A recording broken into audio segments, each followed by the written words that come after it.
जिस पवित्र भूमि पर बैठकर भागवत कथा श्रवण कर रहे हैं, वैसे ही परम एकांत शांति का स्थल जो है उसे हम नैमिषारण्य क्षेत्र कहते हैं, जहाँ पर 88,000 संतजन विराजमान हैं। उनका नाम है शौनकादिक ऋषि मुनि।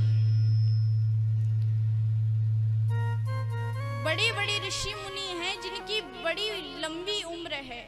एक ऋषि तो इतने बड़े थे जिनके जीवन में कई बार युग बदल चुके, सत्ययुग, त्रेता युग, द्वापर युग, कलयुग कई बदल चुके। ऐसे भी 88,000 संत जन अपने नित्य कर्म से निवृत्त होकर जो प्रातः काल बैठे हुए थे, तो उन संतों के मध्य सूत जी का आगमन हुआ। बड़े बड़े ऋषि मुनि हैं, कई लंबी उम्र है, बूढ़े हो चुके हैं। उनके मध्य जो सूत जी पधारे हैं वे हैं केवल 20 वर्ष की आयु वाले। लेकिन परम युवा सूत जी को देखकर बड़े बड़े ऋषि मुनि खड़े हो गए, उनका आदर सत्कार करने लगे। आइए पधारिए महाराज, बड़ी कृपा की आप आए हो। सूत जी महाराज देखे, कहा आप तो बड़े बड़े संत हो, हमें देखकर खड़े हो रहे हो, क्या बात है? तो शौनकादिक ऋषि मुनियों ने कहा, धन वृद्धा बल वृद्धा आयु वृद्धा स्थतेव च ते सर्वेपि ज्ञान वृद्धाश्च किंकरा शिष्य किंकरा।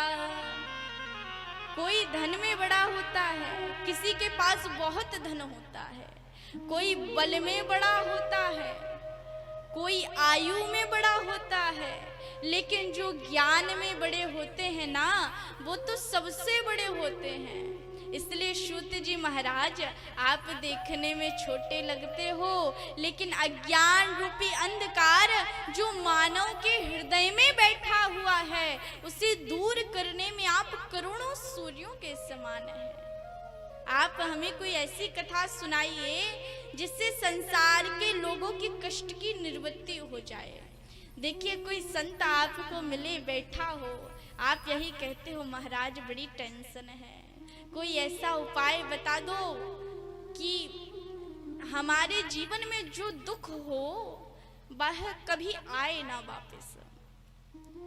हम सुख में तो भगवान को भूल जाते हैं। जब जाएंगे कहीं पर पार्टी हो रही हो, बर्थडे पार्टी में, शादी में जाएंगे, ब्याह में जाएंगे, गोपाल जी को बोलेंगे एक गिलास दूध रख के, कहा आप इसी में काम चलाओ,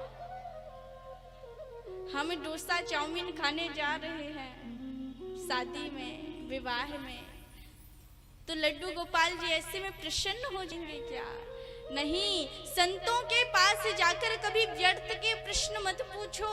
संतों के पास जाकर यह मत पूछो कि बहू के बेटा होगा कि बेटी।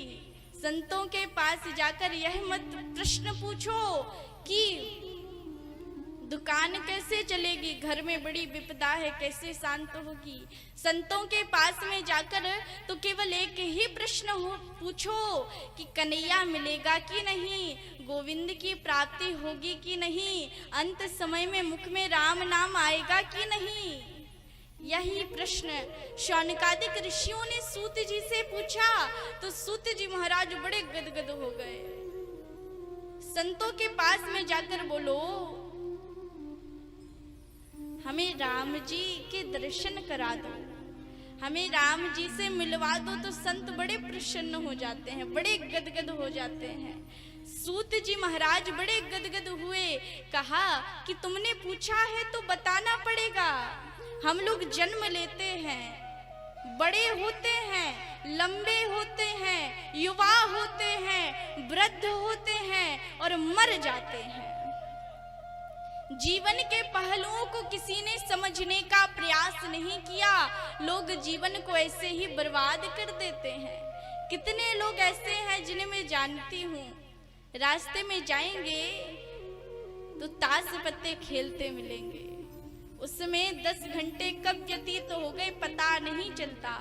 लेकिन वही लोग यदि कथा में गलती से आकर बैठ जाएं तो 1 घंटे में 50 बार घड़ी देखते हैं, कब शाम हो, कब कथा विश्राम हो, कब हमें प्रसाद मिले और कब हम घर को जाएं। कलयुग ने हमारे जीवन में ऐसा प्रभाव डाल दिया है, इतनी दुष्ट प्रवृत्तियां बढ़ गई हैं कि कथा में मन नहीं लगता। हमारा जीवन क्या है? एक अजगर सर्प है जिसके मुख में हम बैठे हुए हैं। हमारा जीवन कब तक सुरक्षित है? जब तक वह सर्प अपने मुख को खोले रखता है। जैसे ही मुख बंद किया हमारी मृत्यु हो जाएगी। रात को 9 बजे एसी कमरे में बैठे हुए हैं, विचार आया कि मंदिर के पास में 2 एकड़ जमीन है। मन बोला क्या करोगे? वहां पर खरीद लेंगे उस जमीन को। फिर क्या करोगे? बंगला बनवाएंगे। फिर क्या करोगे? बड़े बड़े नौकर चाकर होंगे हमारी सेवा में। फिर क्या करोगे?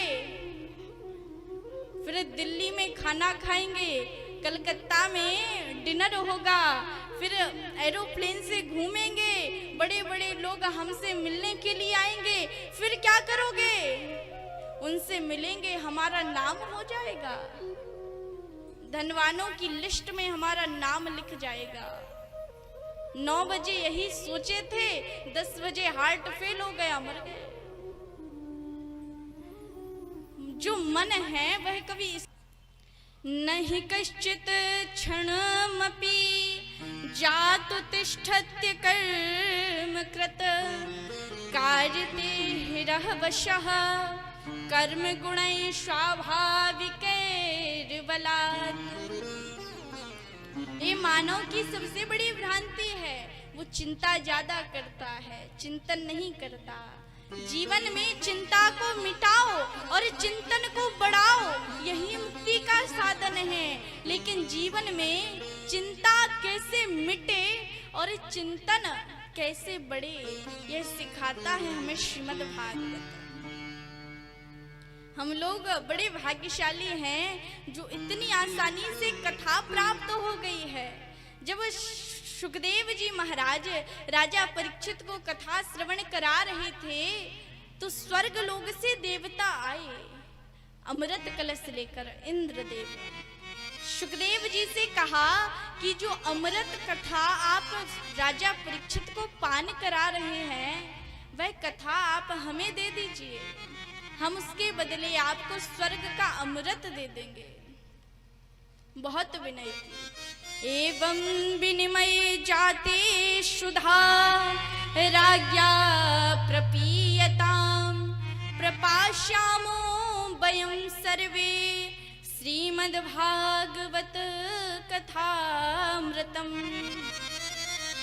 सुखदेव जी ने कहा, कहाँ स्वर्ग का अमृत और कहाँ श्रीमद् भागवत, दोनों की बराबरी एक संग कैसे हो सकती है? आप स्वर्ग में जाओगे, वहां का अमृत आपको मिले और श्रीमद् भागवत कथा मिले तो आप किसे लोगे?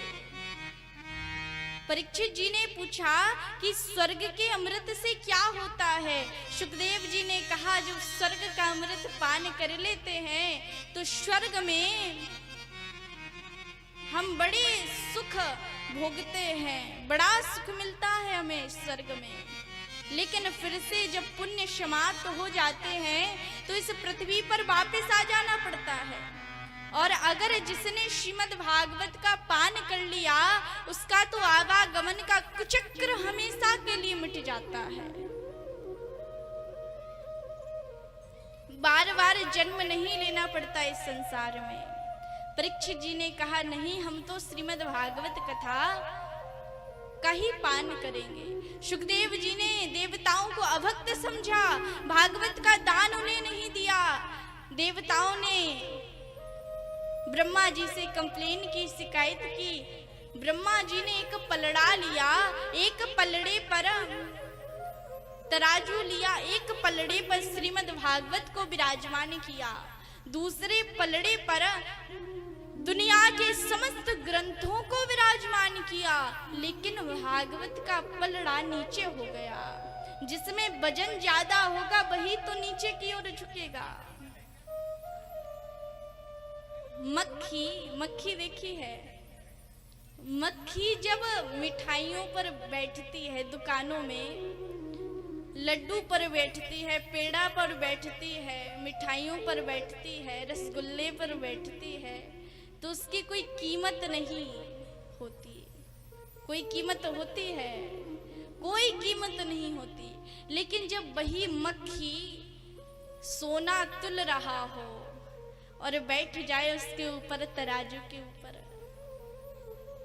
सोने के ऊपर बैठ जाती है, तो उसकी कीमत बढ़ जाती है। जब हम गलियों में घूमते रहते हैं, कथा हो रही हो और कथा में ना जाकर पान की दुकान पर पान खाने लग जाए, अपने मित्रों के साथ में खेलने लग जाए, बातें करने लग जाए और कथा में ना जाए, तो हमारी कीमत उस मक्खी जैसी होती है, बढ़ती नहीं है। मिठाइयों पर बैठी रहती है, लेकिन उसे भगा दिया जाता है मिठाइयों में से। और वही मक्खी जब स्वर्ण के ऊपर बैठ जाती है, तो उसकी कीमत बढ़ जाती है। और वही लोग जो पान की दुकान पर पान खा रहे होते हैं, कथा पांडाल में आकर बैठ जाएं, तो उनकी कीमत भी 10 गुना ज्यादा बढ़ जाती है। भक्तों की लिस्ट में उनका नाम आ जाता है कि बड़े भक्त हैं। सूत जी महाराज कहते हैं कि सुखदेव जी ने अभक्त समझा, भागवत का दान नहीं दिया देवताओं को। देवताओं ने शिकायत की। ब्रह्मा जी ने कहा कि भागवत कोई पोथी नहीं है, कोई किताब नहीं है, यह तो साक्षात श्री कृष्ण का स्वरूप है। नारद जी ने जन जन में प्रचार प्रसार करने के लिए ब्रह्मा जी से भागवत का अध्ययन किया था, लेकिन भागवत का नियम क्या है, वह सनत कुमार जी से श्रवण किया।